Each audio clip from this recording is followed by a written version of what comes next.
So for today's discussion, we are going to solve quadratic equation by another method, and that is by factoring. So our learning competency solves quadratic equation by factoring, and we should be able to apply the zero product property in solving equation in factoring.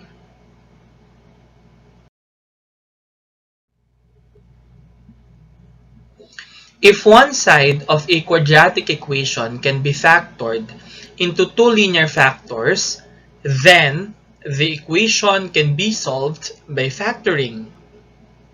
So the zero factor property of real numbers can be applied to solve quadratic equations of this kind.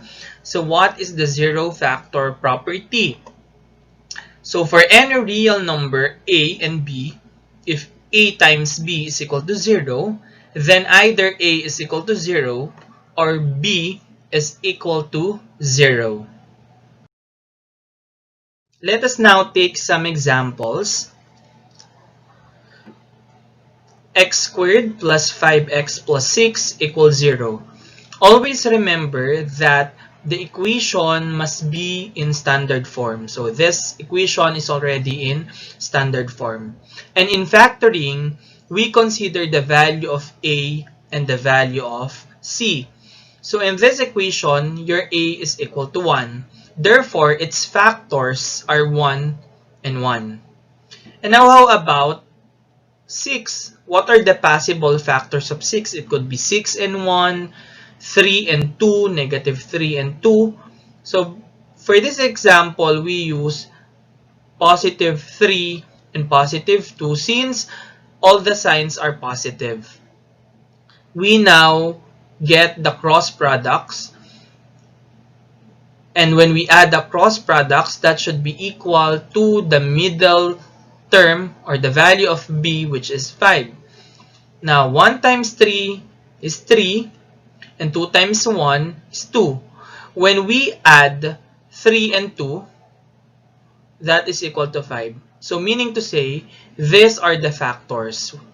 Now we just affix our variable, which is x. So that would be x plus 3 since we do not write 1 as a coefficient, and quantity x plus 2 is equal to 0.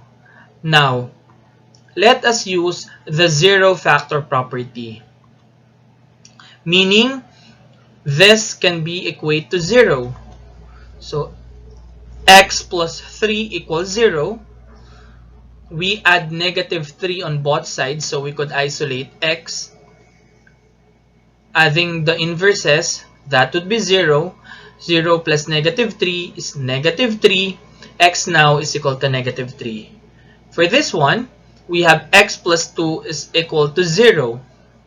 To isolate x, we add the inverse of 2, and that is negative 2. So adding negative 2 on both sides of the equation. Now adding inverses is equal to 0. X now is equal to negative 2. Now to determine whether negative 3 or negative 2 is a factor, we check if these are correct.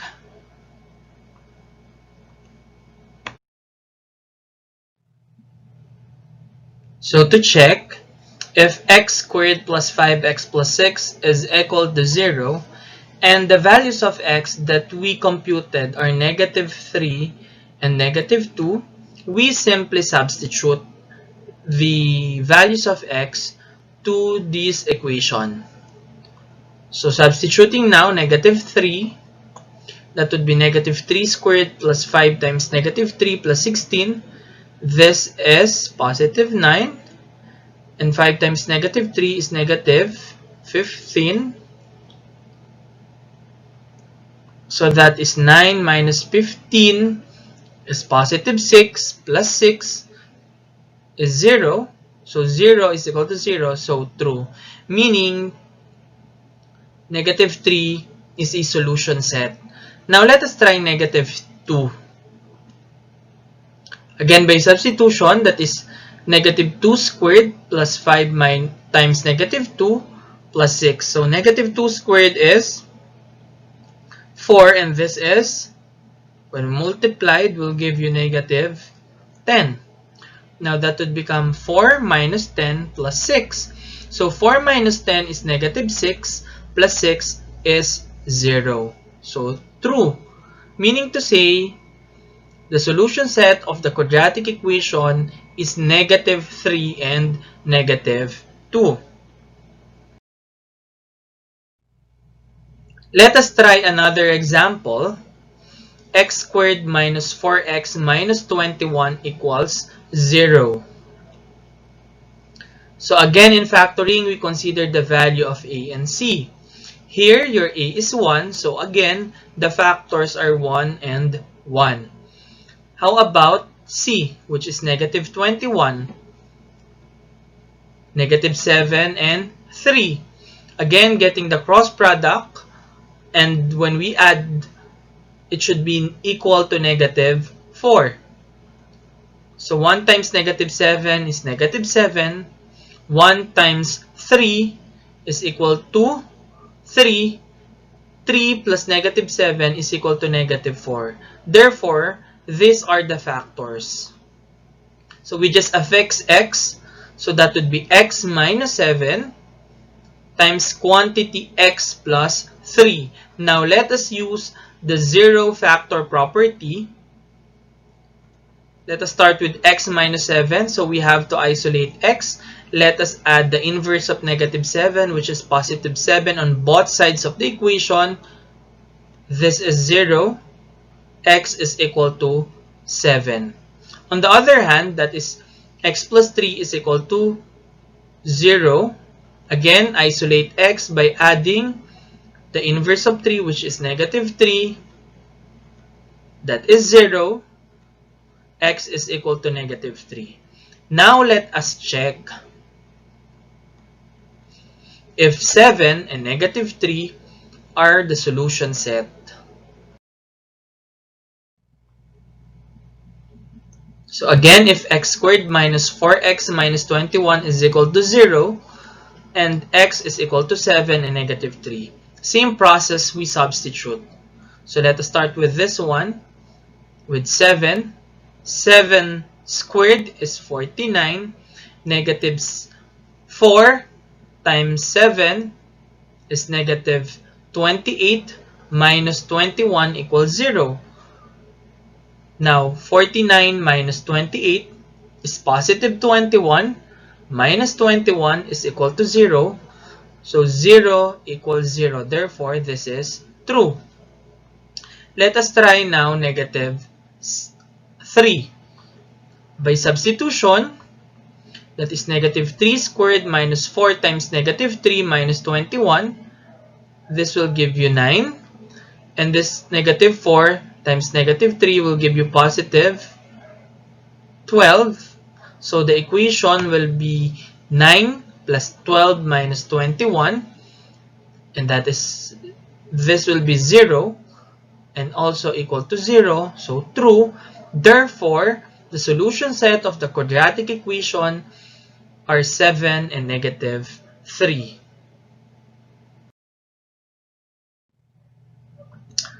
Let us have example number 3. X squared minus 5x equals negative 4. Again, the equation must be in standard form. So we change the equation in standard form. So we are going to add 4 on both sides of the equation. So this will be 0. So your equation now will become x squared minus 5x plus 4 equals 0. Now, we could use factoring. And in factoring, we consider a and c. So, factors of 1 are 1 and 1. How about 4? The factors of 4 should be negative because the middle term is negative. So, negative 4 and negative 1. Now, the cross products, 1 times negative 4 is negative 4. And 1 times negative 1 is negative 1. When we add the 2, that would give you negative 5. So these are the factors. Let us affix x, so that would be x minus 4 quantity times quantity x minus 1 equals 0. Now, let us apply the zero factor property. So x minus 4 equals 0. Again, x should be isolated on the left side of the equation. So we add positive 4 on both sides of the equation. That would be 0, and 0 plus 4 is 4. So x equals 4. The other one, x minus 1 equals 0. So isolate x by adding positive 1 on both sides of the equation. Adding inverses is equal to 0. 0 plus 1 is 1. So x equals 1. Now let us use x squared minus 5x equals negative 4. This is our original equation. And x is equal to 4 and 1. So by substitution, we use 4. So that would be 16. Negative 5 times 4 is negative 20. So 16 minus 20 is negative 4 equals negative 4. The equation is equal. Therefore, 4 is a solution set. Now let us try 1. Substitute 1. So 1 squared is 1. Negative 5 plus 1 times 1 is negative 5. So your equation will become 1 minus 5 equals negative 4. Two sides of the equation must be equal. So 1 minus 4 is negative 4. So again, true. Therefore, the roots are 4 and 1. Now let us have another example. 5x squared equals 6 plus 13x. Reminder that the equation must be on its standard form. So let us change the equation in standard form. So how are we going to do that? We add negative 6 on both sides of the equation and positive 13x so that the right side of the equation will be 0. So 6 plus negative 6 is 0, and 13 added to its inverse is also 0. Rewriting the left side of the equation, 5x squared minus 13x minus 6 is equal to 0. Now we could factor the equation. So let us factor. Consider the value of a. So what are the factors of 5? So 5 and 1. How about the factors of negative 6? 2 and negative 3. Now, let us get the cross products. 5 times negative 3 is negative 15. 1 times 2 is equal to 2. Adding the 2, negative 15 and 5, that is equal to negative 13, which is the middle term. Therefore, these are your factors. We simply affix x if you notice. So that would be 5x since this is positive plus 2. And the other one, we affix x. 1 times x is x. That is negative, so minus. Times quantity x minus 3 equals 0. To continue, quantity 5x plus 2 multiplied to quantity x minus 3 equals 0. So by zero factor property, let us start with 5x plus 2 equals 0. So we have to isolate x. So let us first add the inverse of 2, which is negative 2 on both sides of the equation. So this will be 0. So we have now 5x, 0 plus negative 2 is negative 2. So 5x is equal to negative 2. Dividing both sides now by 5. So that would be 1. X now is equal to negative 2 over 5. Okay, next. We have x minus 3 equals 0. So we simply add 3 on both sides of the equation so that this will be 0. X now is equal to 3. Okay, let us check. So if 5x squared is equal to 6 plus 13x, this is the original equation, and x is equal to negative 2 over 5 and 3. Let us check by substitution. We first use negative 2 over 5. So substituting negative 2 over 5 to the values of x, that would give you negative 2 squared is 4 over 25 is equal to 6 minus, we multiplied this, 13 times 2 is negative 26, so over 5. So let us now solve. So dividing now 5 divided by 25, that would be 5. So the left side of the equation will be 4 over 5 equals, so we get the LCD. So again, from 6, that becomes 30 over 5. 30 minus 26 is 4 over 5. So true for 2 over 5. How about if we use 3? Again, by substitution, 3 squared is 9 times 5 is 45. 13 times 3 is 39. So when you add this, that is 45. So true. Therefore, the roots are negative 2 over 5 and 3.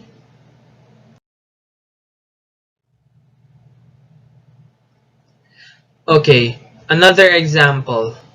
So 3x squared is equal to 2x. So how are we going to solve this kind of equation? So first, change the equation in standard form.